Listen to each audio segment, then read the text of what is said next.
नमस्कार दोस्तों, the deep dive में आपका फिर से स्वागत है। आज हमारी भगवत गीता श्रृंखला की ये आखिरी कड़ी है। जी हाँ, हमने काफी सफर तय किया है गीता के अध्यायों के साथ। बिल्कुल। और आज हम इस सफर को पूरा करेंगे। अध्याय 16, 17 और 18 पर ध्यान देंगे और हाँ, पूरी गीता का जो सार है उसे भी समेटने की कोशिश करेंगे। तो चलिए शुरू करते हैं। आज दैवीय और आसुरी स्वभाव, फिर वो श्रद्धा के अलग अलग प्रकार और हाँ, त्याग और संन्यास, इनके बारे में बात करेंगे। बिल्कुल। ये आखिरी अध्याय ना जीवन को सही ढंग से जीने की कला सिखाते हैं। अपने कर्तव्य कैसे निभाएं और परम सत्य तक कैसे पहुंचें, इसका रास्ता साफ करते हैं। यहाँ ज्ञान, कर्म, भक्ति सब एक साथ मिलते हैं। अच्छा, तो अध्याय 16 से शुरू करें। दैवासुर संपद विभाग योग। हाँ, इसमें दैवीय और आसुरी गुणों का जिक्र है।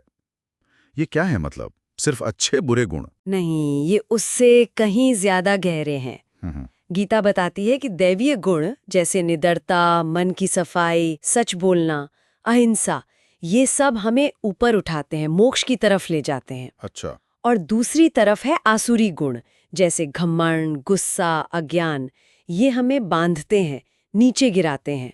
तो ये गुण ही तय करते हैं कि हम किस दिशा में जा रहे हैं, हमारे कर्म कैसे होंगे। गीता में ये भी कहा है कि जो लोग अहंकार में, अपनी इच्छाओं में डूबे रहते हैं ना, वो असल में अपने अंदर और दूसरों में बैठे ईश्वर से ही द्वेष करते हैं और उसका अंजाम फिर अच्छा नहीं होता। सही बात है। मतलब हमारी डेस्टिनी एक तरह से हमारे गुणों पर निर्भर करती है। हाँ, कह सकते हैं। फिर आता है अध्याय 17, श्रद्धात्रय विभाग योग। इसमें श्रद्धा यानी विश्वास के 3 प्रकार बताएं।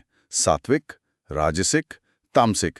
ये हमारी रोजमर्रा की जिंदगी को कैसे असर डालते हैं? अरे, बहुत गहरा असर डालते हैं।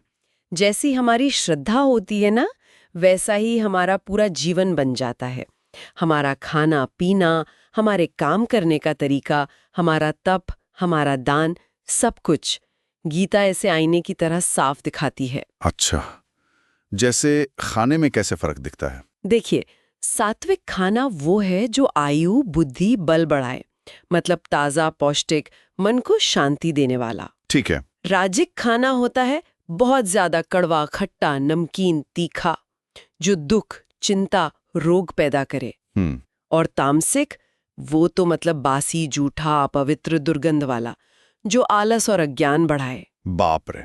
और यही बात तप और दान पर भी लागू होती है? बिल्कुल।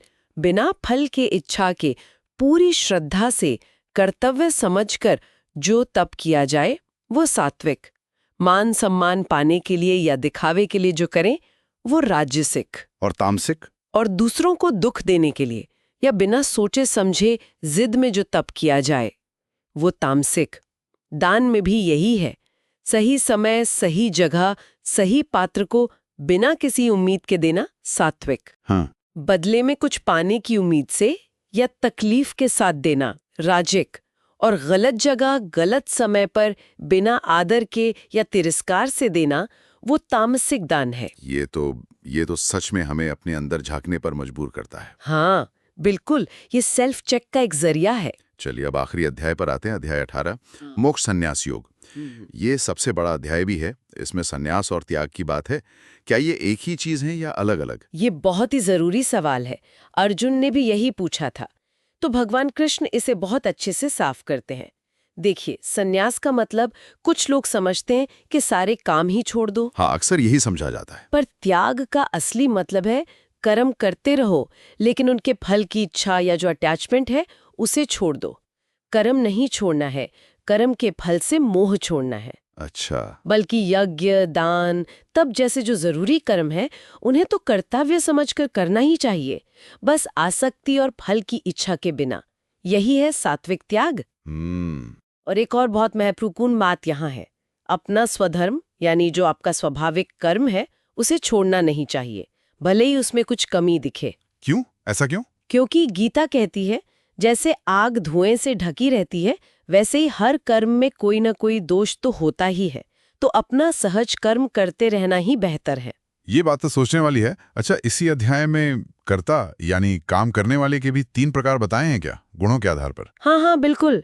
सात्विक कर्ता वो है जो धैर्य और उत्साह से काम करे और रिजल्ट चाहे अच्छा हो या बुरा उसमें समान रहे, परेशान न हो। ठीक है। राजसिक कर्ता होता है जो फल की इच्छा रखता है, थोड़ा लोभी होता है, दूसरों को कष्ट भी दे सकता है और सुख दुख में बहुत जल्दी प्रभावित होता है। और तामसिक कर्ता वो तो मतलब आलसी, लापरवाह, ढीठ, धोखेबाज, काम को टालने वाला। ये तो हमें अपनी वर्किंग स्टाइल समझने में भी मदद करता है। यकीन। तो अंत में जब इतना सब कुछ समझा दिया तो भगवान कृष्ण अर्जुन को आखिरी संदेश क्या देते हैं? एकदम सार क्या है? वो एक तरह से पूरे ज्ञान का निचोड़ बताते हैं। कहते हैं सब धर्मों को यानी सारे आश्रयों को छोड़कर बस एक मेरी शरण में आ जाओ। मैं तुम्हें सारे पापों से मुक्त कर दूंगा, डरो मत। ये तो पूरी तरह समर्पण की बात हुई। हाँ, लेकिन इसके ठीक बाद वो अर्जुन को पूरी आजादी देते हैं। कहते हैं देखो, मैंने तुम्हें ये सबसे गुप्त ज्ञान बता दिया है, अब इस पर अच्छी तरह सोचो, विचार करो और फिर जैसा तुम्हें ठीक लगे वैसा करो। वाह, मतलब फैसला अर्जुन पर छोड़ दिया। हाँ, ये चुनाव की स्वतंत्रता, ये बहुत बड़ी बात है। तो अगर हम इस पूरी गीता यात्रा को देखें, अर्जुन के उस शुरू के दुख से लेकर इस आखिरी उपदेश तक, तो क्या सार निकलता है? सार यही है, मुझे लगता है कि आत्मा अमर है, शरीर तो नश्वर है। हमें अपना स्वाभाविक काम, अपना कर्तव्य करना चाहिए, बिना फल की चिंता किए, निष्काम कर्म। बिल्कुल, निष्काम कर्म और ज्ञान, कर्म, भक्ति, ये तीनों ही रास्ते भगवान तक ले जाते हैं। हमें देखना है कि हमारे लिए कौन सा सही है। सुख दुख, हार जीत में समान रहना, मन को शांत रखना और ईश्वर पर भरोसा, समर्पण, यही जीवन को सार्थक बनाता है। ये आज भी उतनी ही प्रैक्टिकल गाइड है। सही कहा। और जैसा भगवान ने कहा, विचार करके जैसा चाहो वैसा करो, ये आज भी कितना प्रासंगिक है। हाँ। तो श्रोताओं के लिए एक सवाल छोड़ जाते हैं इस पर सोचने के लिए।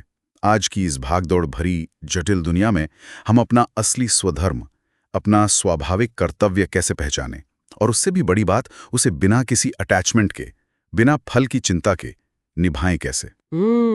ये गहरा सवाल है। तो इस गहरी और ज्ञान भरी चर्चा में हमारे साथ रहने के लिए आप सबका बहुत बहुत धन्यवाद। भगवद गीता पर हमारी ये श्रृंखला यहीं पूरी होती है। उम्मीद है कि ये बातचीत आप सबके लिए कुछ मायने रखती होगी और शायद गीता के संदेश को अपने जीवन में उतारने की थोड़ी प्रेरणा मिली होगी। हम जल्द ही एक नई और उम्मीद है उतनी ही रोचक श्रृंखला के साथ फिर मिलेंगे। तब तक जुड़े रहने के लिए चैनल को सब्सक्राइब करना ना भूलें। अलविदा। नमस्कार।